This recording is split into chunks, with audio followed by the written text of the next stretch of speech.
नमस्कार। India debate में आप सबका स्वागत है। मैं हूं आशुतोष पाठक। मित्रों, भोजशाला की एक घटना घटी। मध्य प्रदेश हाईकोर्ट का एक वर्डिक्ट आया।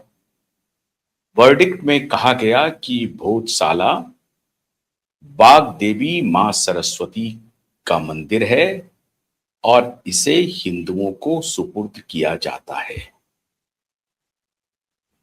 और उनको आदेश ये आया कि हिंदुओं को सुपुर्द कर दिया जाना चाहिए। उसके बाद सरकारी प्रक्रिया थी, सरकार ने उस आदेश का तामील किया और वो हिंदुओं को सौंप दिया गया। वर्डिक्ट आया। इसके बाद पूरे मुंह पे पट्टी बंध गई लुटियन जोन में, दिल्ली में। सब चुप, अजीब सी शांति है। क्यों? बोलने को कुछ नहीं है।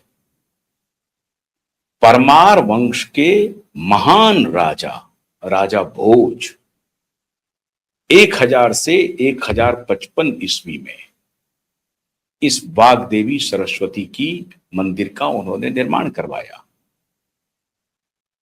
धार मध्य प्रदेश में। और राजा भोज शिक्षा, संस्कृति, गायन, इस सब के लिए मशहूर थे। इसके लिए वो काम कर रहे थे।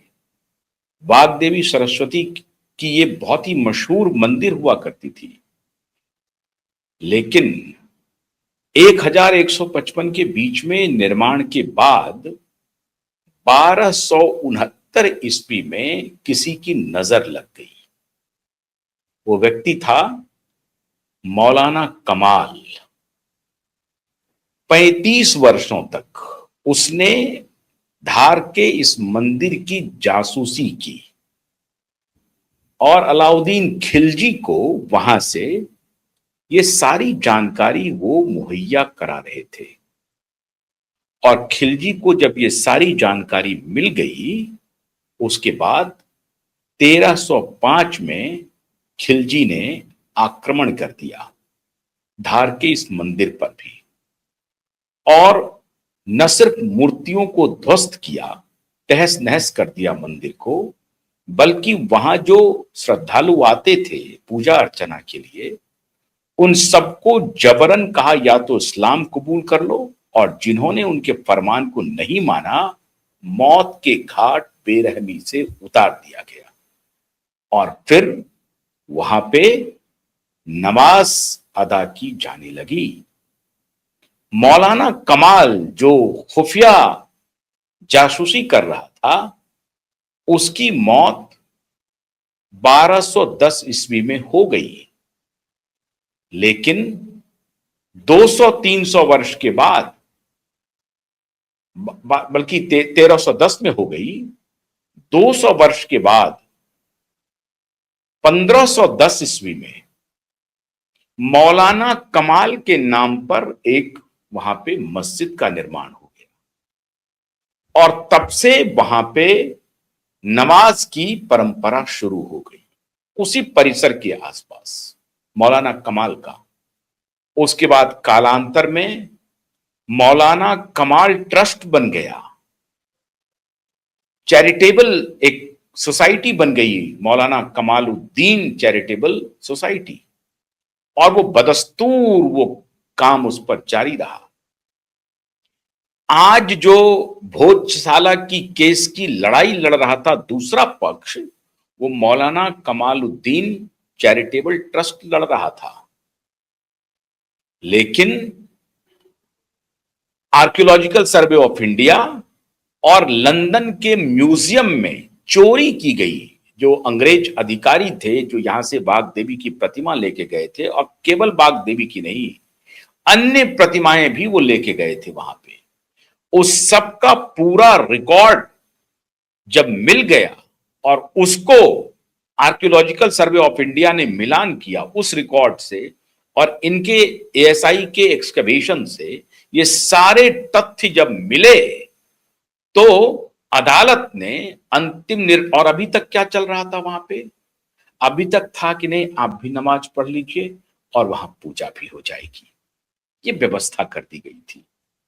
देखिए मित्रों, दर्शन में अगर जाएंगे तो फिर शून्य में चले जाना पड़ेगा, सूक्ष्माति सूक्ष्म में चले जाना पड़ेगा। ये दुनिया क्या है? कुछ नहीं है, शून्य है, उसमें जाना पड़ेगा। लेकिन अगर आप फिर लौकिकता में आएंगे, जीवन में आएंगे और कोड ऑफ कंडक्ट में आएंगे, तब फिर कुछ बातों को आपको ध्यान में रखना पड़ेगा। फिर विवाद भी होगा, विवादों का समाधान भी होगा। अब इसीलिए आप दर्शन में ना जाएं, और उस दर्शन में भी जाने का काम सनातन ही कर रहा है। दूसरे धर्म इतने जाने की कोशिश करता नहीं है, लेकिन सनातन करता है।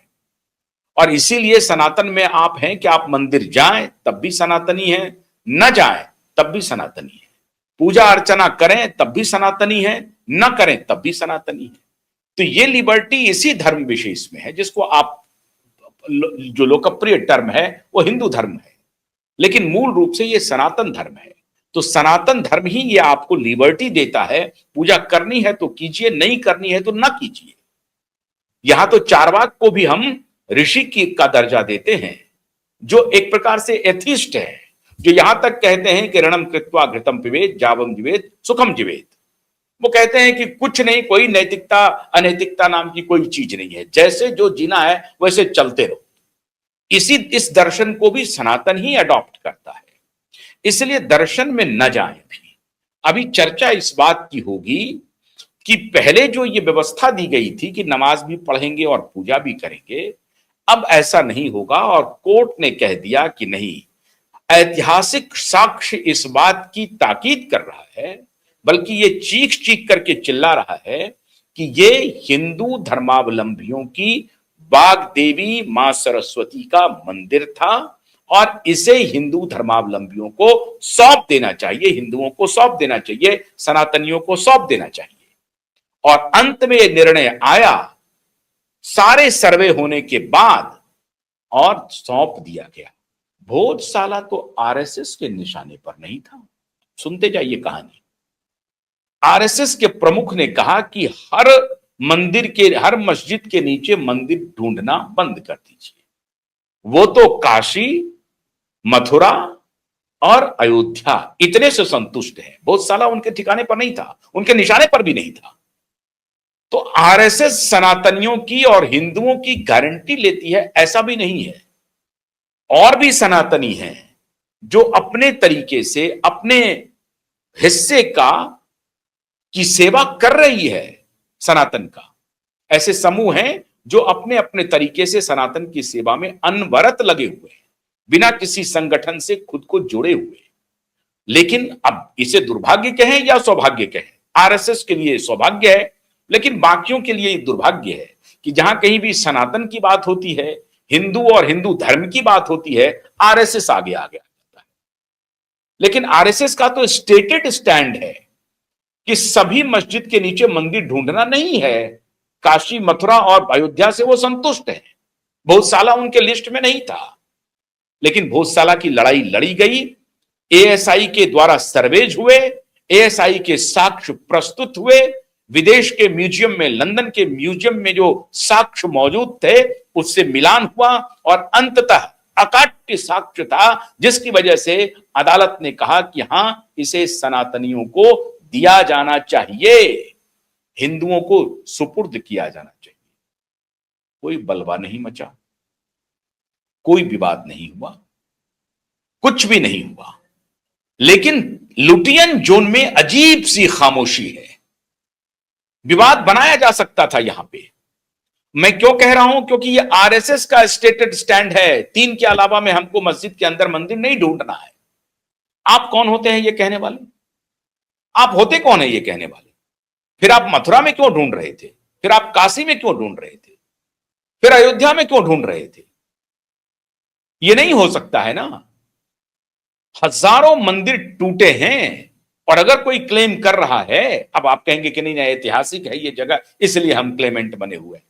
हर जगह अपने आप में ऐतिहासिक है। अगर टूटा है, अगर आस्था कहीं टूट रही है तो हर मंदिर में आस्था टूट रही है। अब आप कहेंगे कि ये फिर कब तक चलेगा? तो फिर आपने काशी के बारे में क्यों कहा? कब तक चलेगा? अयोध्या के बारे में क्यों कहा? मथुरा के बारे में क्यों कहा? ये कोई लॉजिक नहीं है। साफ बात सौहार्द की है नहीं। बात है सौहार्द बिगाड़ने की। ये कहकर के सौहार्द बिगाड़ा जा रहा है, ये कहकर के सौहार्द बनाया नहीं जा रहा है। आप स्ट्रेट अवे कहेंगे कि नहीं, इसमें आपका कोई लेना देना नहीं है, आपने तोड़ा नहीं है।